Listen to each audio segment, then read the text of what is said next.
The American public in general is well ahead of its elected representatives on the issue of comprehensive immigration reform. They are ready for their elected representatives to behave like statesmen rather than politicians. Politicians being defined as people who worry about the next election, and statesmen, people who worry about the next generation. I think the raw materials, the pieces of a comprehensive immigration reform policy are already lying around waiting for public policy officials at the federal level to pick them up almost like a prefab house and put them together and present them to the American people.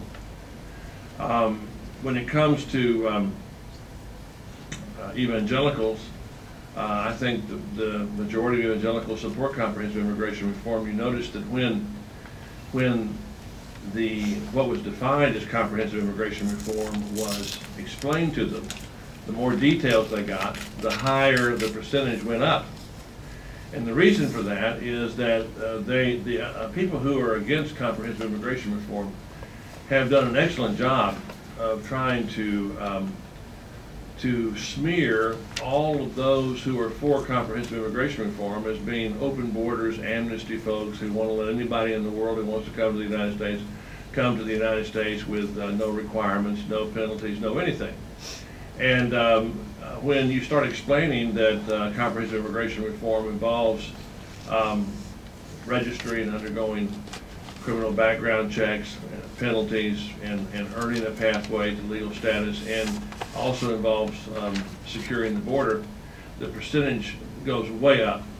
I discovered this in my own working through this. I was very frustrated with the way this debate was going in the early years of this decade, and particularly frustrated with the way it played itself out in the McCain-Feingold and Bush efforts in 2005 and 2006. And so I began to construct a way of talking about this that I felt would appeal to Southern Baptists and other evangelicals, and have found that it has worked. That we're citizens of two kingdoms.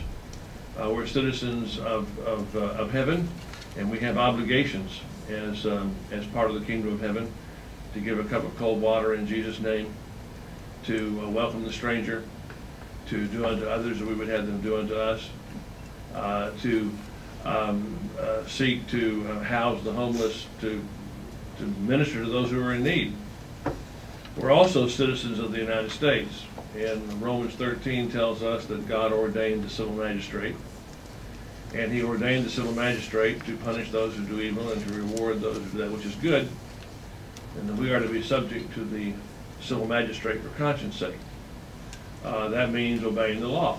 That means supporting the rule of law.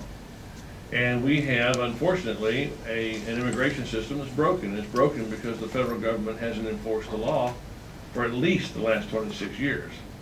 I would argue that the last president of the United States who seriously sought to enforce immigration laws was Dwight Eisenhower. But for at least the last 26 years, we've had two signs up at the border. One says, no trespassing, and the other one says, help wanted. And we are responsible as a society for allowing our government to not enforce its laws for the last 26 years, and that breeds disrespect for the rule of law. So we have a right to expect our government to enforce the law and to have laws that the public will support enforcing. And at the same time, you know, I had a Republican congressman who's a well-known conservative and anti-comprehensive immigration reform person say to me, he said, it's immoral not to enforce the law. And I said, well, that's true, but it's also immoral to ignore the law for 26 years and then say, oh, now we're going to enforce the law, and we're going to enforce it retroactively. You know, I guess the example I use is, what if the government decided to send me a bill for every time I've broken the speed limit on the interstate the last 26 years? And they said, you know, we didn't stop you, but we've been monitoring you by satellite on your GPS system, and here's a ticket for every time you broke the speed limit. And by the way, we're going to charge you for every time, and we're going to confiscate your car. Now, I don't think most Americans would think that's very fair. I wouldn't think it was very fair. I would also be broke. So, you know, I think that we have to understand that we bear some responsibility as a society for allowing folks to live among us for the last 26 years, benefiting from their labor. They've been allowed to plant their lives in this culture and in this country, and it's just not fair. It's not right to try to say to them now, all of you go home.